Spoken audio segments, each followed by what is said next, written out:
When the ninth inning started on Sunday, the Orioles were 3 outs away from being swept in Toronto and 3 outs away from all hopes, any hopes of the playoffs being dashed.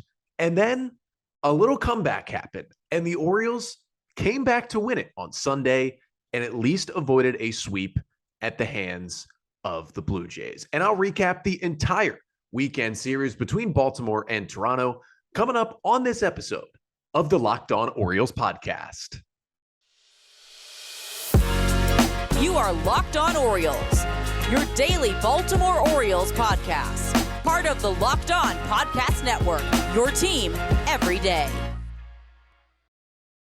Hey there, Orioles fans. Today is Monday, September 19th, 2022, and welcome back in to the Locked On Orioles podcast, part of the Locked On Podcast Network, your team every day. As always, I'm your host, Connor Newcomb. And coming up on today's episode, we're going to recap these 3-game series north of the border this weekend between the Baltimore Orioles and the Toronto Blue Jays, with the Orioles dropping 2 of 3 from the Jays, but actually moving a little closer to playoff position than they were when we last recorded and you last heard from me on Friday. We'll talk about why that was the case, and I'll get you my 3 big takeaways from the Orioles weekend series loss. First, we'll talk about the great ninth inning comeback for the Orioles on Sunday to get their one victory and avoid the sweep. We'll talk about how the rookies were so good in the Orioles lineup this weekend. And then on the flip side, we'll talk about how the rest of the lineup continued to struggle and hitting with runners in scoring position continues to be an issue for this Orioles ball club.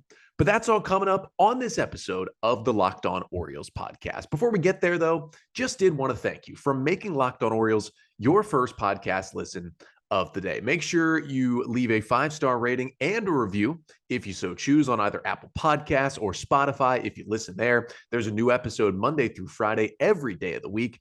And of course, we're here on YouTube as well. Make sure to like, comment, and subscribe to the Locked On Orioles YouTube channel to get all your O's content, as this team somehow they're hanging on by a thread, but they're still in it on September 19th. And you can follow along with all the Orioles action right here at the Locked On Orioles podcast. But let's jump into today's episode, recapping a tough weekend series loss for the Orioles as they dropped 2 out of 3 in Toronto against the Blue Jays. It started with a 6-3 loss on Friday, then a 6-3 loss on Saturday, before a big-time 5-4 comeback victory on Sunday. But they do lose 2 out of 3 on the weekend. And at the end of the day, you lose ground against the Blue Jays. Orioles now 76-69 on the season. So they ended up losing 1 game to Toronto and now sit 6 games back of the Blue Jays. They also lost a game to Tampa Bay, who took 2 out of 3 from the Texas Rangers this weekend. So now Toronto's in the number 1 spot in the wild card. Tampa Bay is in the number 2 spot in the wild card. Orioles trail them by 5.5 games. But the interesting thing that happened is the one team that I think all of us, including myself, just kind of wrote off of the Orioles catching. Well, they had an absolutely terrible weekend, because we talked about this on an episode about a week and a half ago, going through the schedules of the Orioles and then the 3 wildcard teams above them. We talked about how the Seattle Mariners had not just the easiest schedule of any wildcard team, but the easiest schedule in baseball down the stretch here in September. And Friday for the Mariners started a stretch of 20 straight games to end the season, all against teams who are at least 20 games under 500. Basically all tanking terrible teams. It's a crazy stretch they're on. And then something weird happened. Seattle went to Anaheim, and they were swept by the Angels this weekend. So despite the O's losing 2 of 3 to their most direct competitor in the wild card in the Blue Jays, they actually gained a game on Seattle, and they sit only 4 games back of the Mariners, who hold the final playoff spot heading into play on Monday, which means the O's still kind of in this thing, at least at this point. But I'm going to get you my 3 big takeaways from this weekend in Toronto. And my first big takeaway, we go to Sunday.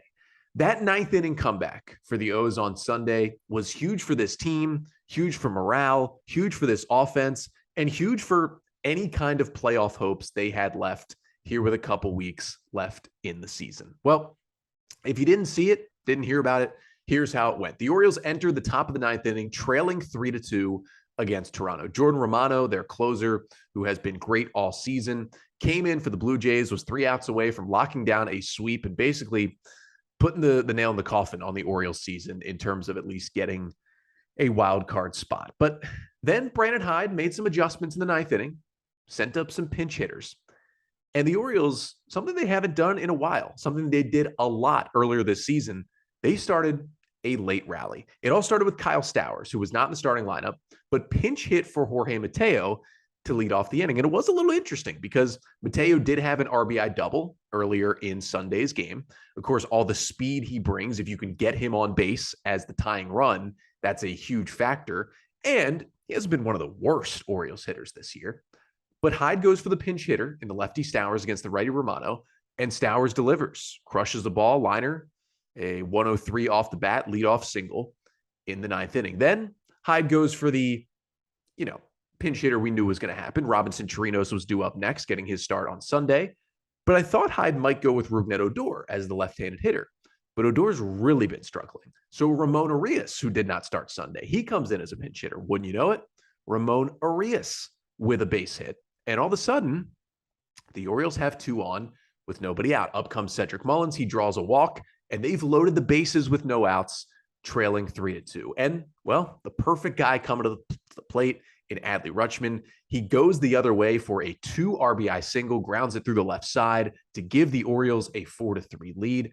Then, after Anthony Santander bounced into a 6-4-3 double play, which looked like it was going to end the rally. Hey, at least the O's, got the lead. You go to Felix Bautista.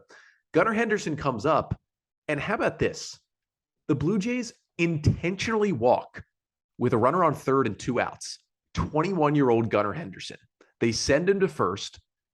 Jesus Aguilar comes to the plate, and Aguilar delivers with an RBI single the other way. Henderson ended up getting thrown out at third on the play to end the inning, but it gave the O's a 5-3 lead. It was actually part of a 2-hit day for Aguilar, who also hit his first Orioles home run, a solo shot in the 8th inning that made it a 3-2 game. But how about the respect to Gunnar Henderson to walk him there? But we'll get to that later. But it was just a huge rally for the O's, their first 9th inning rally. First time they've tied or taken the lead in the 9th inning when they were trailing entering the inning since August 25th, since the famous 2-out, 2-strike Kyle Stowers game-tying home run against Liam Hendricks and the White Sox, when the O's would later walk that game off in the 11th. Well, the O's do it again. They get 3 runs, but of course they still had to close it out. And Felix Bautista, he may have been a little rusty. He hadn't pitched since Wednesday and here on Sunday, and he got the first 2 batters out, but then he goes walk, RBI double, walk, and it's a 5-4 game with 2 on and 2 out, but he gets Bo Bichette to ground out to end it. O's win it 5-4, just a huge comeback win for the Orioles, and it showed that this offense still has life. And we're going to get to later in the episode how, besides the 9th inning on Sunday, this offense was really bad for essentially 3 games once again, and it continues to be the most concerning part of this roster as they try to stay in this playoff race. But it seemed like they just didn't have that rallying life at times in their Friday and Saturday losses, but they showed it against the Blue Jays' best reliever on Sunday. And Alek Manoah, who started for the Blue Jays, he didn't have his best stuff in this game on Sunday, but he gave them 6 innings of 1-run ball. And then, they got Trevor Richards out there for an inning and Adam Simber for an inning. And then Romano comes in and has maybe his worst outing of the year, an inning, 3 runs, 4 hits, 2 walks, and no strikeouts for the right-hander. And the O's had 3 hard hit balls against him. And it was just an incredible rally by the Orioles offense, everybody contributing basically in that lineup in the rally. And it was just huge to see that this O's offense, despite the struggles, all the things that have gone wrong for them over the past couple of weeks, especially against the Blue Jays specifically, they have not given up. They picked themselves up off the mat, and with their backs, completely and totally against the wall, they got it done on Sunday to, at the very least, avoid the sweep in this critical series. But of course, in that rally, as I mentioned, Adley Rutschman had the big hit. He had the go-ahead 2-run single that gave the Orioles the lead in the 9th inning. And Adley had a big weekend. He homered on Friday as well. And he was one of 4 Oriole rookies who all shared the lineup at one point this weekend, and also all had some key moments this weekend. And frankly, this was the biggest kind of coming out party for all the O's rookies together, it seemed like, despite the losses this weekend in Toronto. So coming up next, we'll talk about how these 4 rookies, Rutschman, Henderson, Vavra, and Kyle Stowers really showed that they could be, or at least some of them, a core moving forward for the Orioles.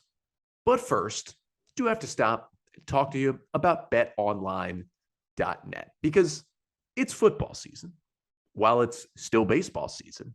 And betonline.net is your number one source for all your pro and college football betting needs and info this season. Of course, if you bet live money line on the Dolphins in the fourth quarter on Sunday, you're probably a rich person right now. But that's the only mention I'll make to that one. But of course, all the college football games on Saturday, all the NFL games on Sunday, and hey, there are 2 Monday Night Football games tonight. Monday Night Football doubleheader. You can get all the odds, all the lines at betonline.net. It's not just football, of course. They're covering Major League Baseball as we go down to the wire here and into the postseason as well. And there's MMA, boxing, and golf every weekend as well. So head to the website today or use your mobile device to learn more about the trends and the action at BetOnline, where the game starts. So the Orioles do drop 2 of 3 to the Toronto Blue Jays at the Rogers Center over the weekend. At least, though, getting the big comeback win in the 9th inning on Sunday to salvage Game 3, stave off the sweep, and get a win as they come back home this week to face the Tigers and the Astros. But the big stars offensively, whether it was in the Sunday win or the losses Friday and Saturday, were the Oriole rookies in this lineup. Because it seemed like anytime anything offensively happened with the O's this weekend, I mean, again, you look at these 3 games, they scored 11 runs. That's not a gigantic total across 3 games. But it seemed like pretty much anytime those runs were being driven in, it was by an Oriole rookie. And that's honestly correct. 8 of the Orioles' 11 RBIs this weekend came from a rookie. And the 4 guys, Adley Rutschman, Gunnar Henderson, Terrin Vavra, and even Kyle Stowers, who didn't play much this weekend, all contributed offensively to this team. And you know, I was talking about this with a friend over the weekend.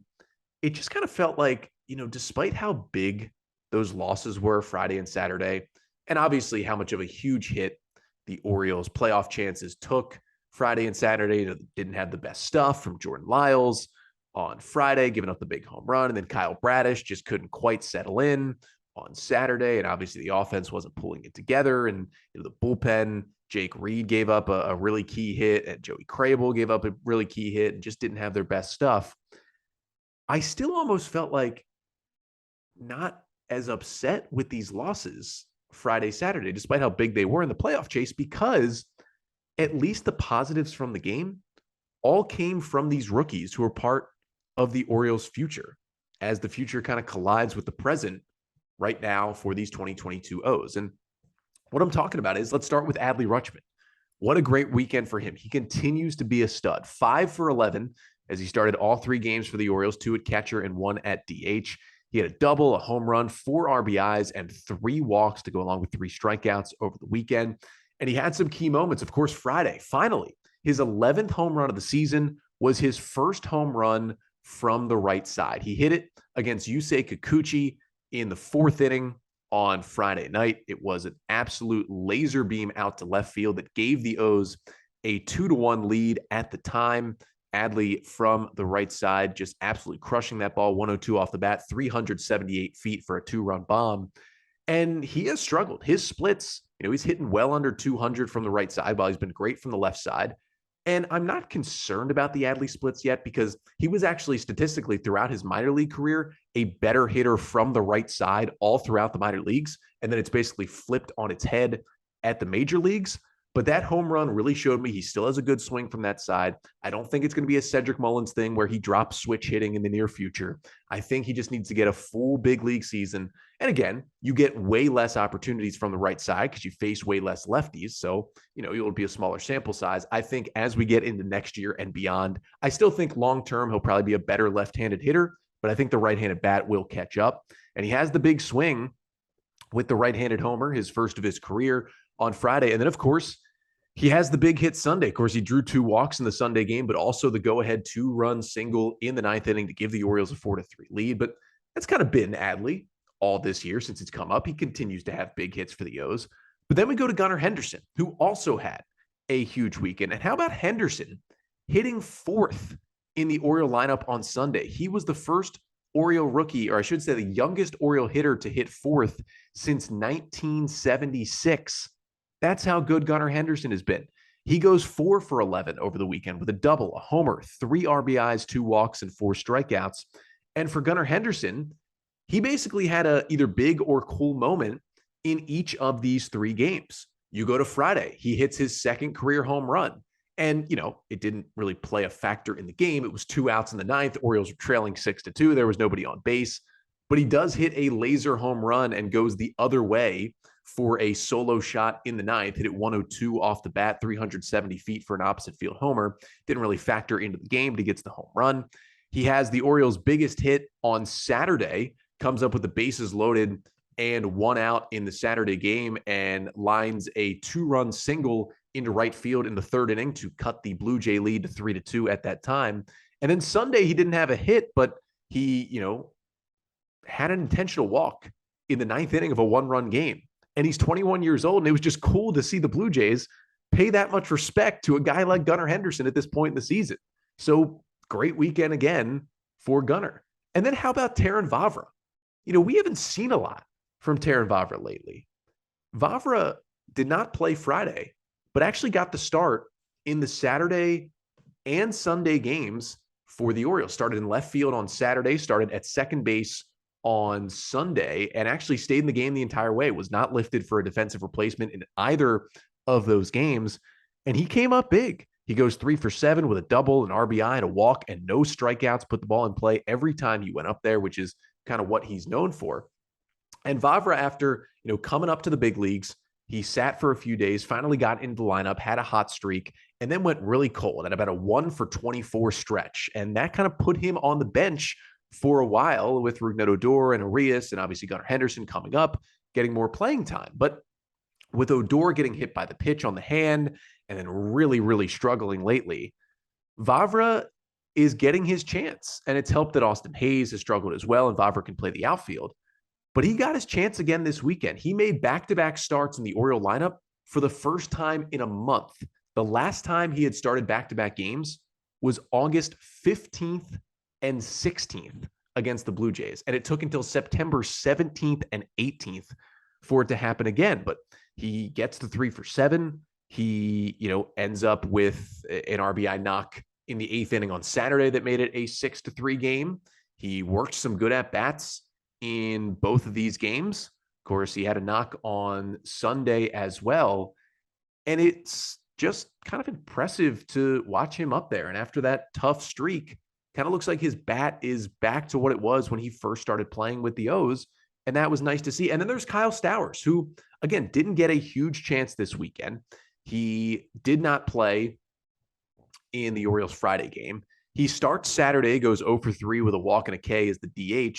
And then he has the big pinch hit single to lead off the game, or lead off the 9th inning, I should say, in the Orioles rally. So he goes 1 for 4 with a walk and a strikeout. And you combine those 4 rookies this weekend, they go 13 for 33, a 394 average with 2 homers, 3 doubles, and 8 RBIs. Remember, the Orioles scored 11 runs this weekend. Those guys drove in 8 of them. And here's the really key part. 8 strikeouts, okay. But 7 walks to 8 strikeouts for those 4 guys was really, really cool to see.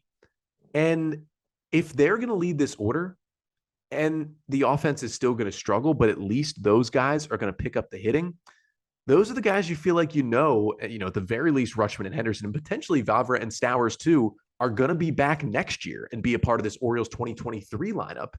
And at the very least, as long as they're hitting, that bodes well for the Orioles moving forward. But despite the rookies producing and helping to get the win on Sunday, the rest of this Oriole order right now is in a really, really tough spot. And coming up next to finish off the pod, we'll talk about how bad it's getting for the rest of these Oriole hitters, what they need to do moving forward, and can anybody climb out of this slump, especially with runners in scoring position, to keep this team in a playoff chase. So the Orioles dropped 2 of 3 to the Toronto Blue Jays this weekend. And the big reason why, once again, was struggles on offense. I mean, Jordan Lyles didn't have his best stuff Friday. And Kyle Bradish didn't have his best stuff Saturday. And no, Dean Kramer didn't complete 6 innings on Sunday. And the bullpen guys like Jake Reed and Joey Crable, like I mentioned, gave up some big hits. But in general, 11 runs in 3 games, 3 runs in back-to-back games Friday, Saturday, just not going to cut it for the Orioles. And actually, they had more success than they've had in a while this weekend with runners in scoring position. They ended up going 6 for 19, which is a .316 batting average with runners in scoring position this weekend. They were 1 for 3 Friday, 2 for 7 Saturday. And then, of course, they had the 3 for 9 on Sunday. But what you, of course, have to remember is that 2 of those 3 hits on Sunday came in that 9th inning rally, and you take away those 2, and the average obviously looks a little worse. And it just continues to be an issue. And the other thing is, I just talked about the 4 Oriole rookies, Rutschman, Henderson, Vavra, and Stowers. They had 4 of the 6 hits with runners in scoring position this weekend for the Orioles. The rest of the Oriole lineup this weekend, I talked about how those 4 rookies hit .394. The rest of the Orioles hitters combined to go 10 for 66 at the plate in these 3 games in Toronto. That is a .152 batting average from anyone not named Rutschman, Henderson, Vavra, or Stowers. Somebody's got to step up, and it's just not happening. And you get Ryan Mountcastle gets hit by a pitch early in the game Saturday, leaves the game with an elbow contusion. Luckily, x-rays were negative. Brandon Hyde said he won't have to go on the IL. He should be back against Detroit this week, but he had to leave the game Saturday, could not start Sunday. Jesus Aguilar started at first base in his place. And shout out to Aguilar, who was kind of one of the other guys who actually hit this week. And I mean, as we talked about, he was huge in the Sunday game. Homers in the 8th, and then has a big tack-on RBI single in the 9th. So, good for him having a 2 for 5 day filling in for Ryan Mountcastle. But at the end of the day, you need Mountcastle in there as well, because he has actually been heating up in September, and he didn't even get a chance to, come up with some big hits in this series before he got hit on the elbow and had to leave the game. He had 0 for 4 on Friday night. But at the end of the day, the big issue, despite it being struggles in general from the other guys, again, a .152 average by non-rookies, the hitting with runners in scoring position, and I get that they were 6 for 19 this weekend, but you watch the games, just the amount of runners this team continues to leave on base, it is a huge issue. And quite frankly, it's been a huge issue all season. When you think back, it is tough to swallow the amount of runs the Orioles have just left on the table. As a team this season, the Orioles are hitting just .240 with runners in scoring position. That is second worst in all of Major League Baseball in those spots this year. And specifically in September, the Orioles are hitting just .210 in September with runners in scoring position. Again, second worst, 29th in all the major leagues in September in batting average with runners in scoring position. And it's still not as bad as it was in April. You remember in April, the Orioles hit just above 160 with runners in scoring position. They couldn't buy a hit with a guy on second or third. But it's been almost as bad in September. And it's a huge reason why the Orioles just have not been as good this month. Why they've lost 3 series this month already, something they hadn't done in a while. It's got to change somehow. And I'm not really sure how to change it, because the O's in general, they're still getting some hits. I mean, they had 9 hits Sunday.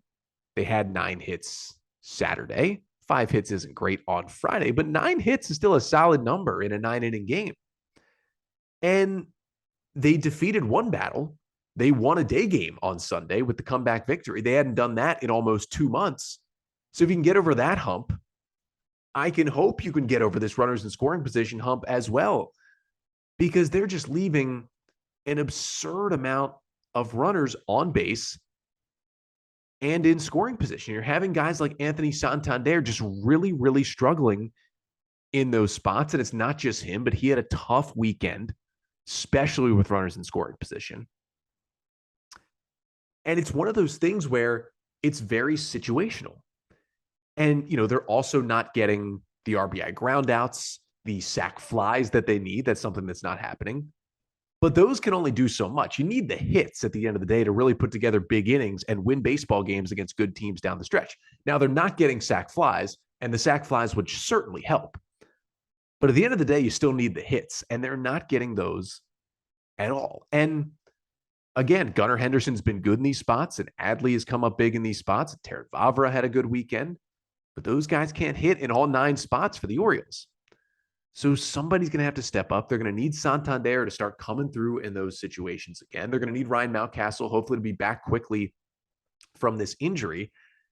And maybe they just need a little more luck that Gunnar Henderson comes up more often in these spots. I mean, hopefully we see Gunnar Henderson hit this high in the lineup for the rest of the year. I mean, obviously when Mountcastle gets back, I think he hits 4th, but I don't think it's an issue to hit Henderson 5th. Heck, right now, I'd hit Henderson 3rd with Mountcastle 4th and Santander 5th. Why not? Rutschman, Henderson, back-to-back 2-3. That'll work. That'll play. You get Mullins and Rutschman on base like they've been doing pretty well. I'll take that with Henderson coming up next. You look at the Sunday game, even though the Orioles won, you look at the Sunday game. Cedric Mullins reached base twice with 2 walks and an 0-for-3. Adley Rutschman reached base 4 times. He had a single, a double, and 2 walks. Anthony Santander went 0-for-5 in this game. He basically was coming up in every spot with a chance to knock a run home, and he went 0-for-5. Now, he did hit 3 balls hard, so maybe he got a little lucky, and he's been great this year, the Oriole home run leader. But wouldn't you rather maybe have Gunnar Henderson right now in those spots? He's hitting about 350s, driving the ball all over the field. I think I would. And maybe that's the change they need to make, but they're going to need to change something because you got to bring these runners home if you want to stay in this playoff race. Because the O's, it's not a probability. And the Fangraphs odds are under 1% again. And the Baseball Reference playoff odds are under 10%. But they're still only 4 games back of Seattle, 5.5 back of Tampa, 6 of Toronto. If you can just get it to 3 games with Toronto or 3 games with somebody, well, it's really got to be Toronto. In that last series against the Blue Jays, you're still in it. It's still possible. And obviously, for it to continue to be possible, the Orioles need to take care of business this week. Because to give them credit, despite the struggles, they did take care of business last week. Had the 2-game series against the Nats, a bad team, and swept them. That's what you got to do this week because the Orioles open up a 3-game series against the lowly Detroit Tigers starting tonight at Oriole Park at Camden Yards. And you can't put it any other way. The Orioles absolutely have to win all 3 games against the Tigers because after this, you got the Astros, the Red Sox, the Yankees, the Blue Jays. You have to sweep the Detroit Tigers, plain and simple, to stay in this race. Now, if there's one team worse offensively than the Orioles right now, it's the Detroit Tigers. So that should certainly help them. And again, this team is just not good. But the O's need to get all 3 of those games, and it starts tonight at Oriole Park. And then I'll be back with you here on the podcast tomorrow, recapping game 1 between the Orioles and the Tigers, getting you the 5 things you need to know from that one. And then sticking with things around Birdland. We got the Bowie Bay Sox and a playoff push, talk about how they finished up their regular season. And the Aberdeen Ironbirds, shout out to them. They won the South Atlantic League North Division Championship. They are in the South Atlantic League Finals at the high A level this week. We'll continue to talk about the Ironbirds as they try to bring home a trophy. And then Grayson Rodriguez looked really, really good Friday night in Norfolk, 5 scoreless innings. We'll continue to chat about when he could potentially finally make his big league debut. But that's all coming up and more on tomorrow's episode. Until then, I'm Connor Newcomb, and this has been the Locked On Orioles podcast, part of the Locked On Podcast Network. Your team every day.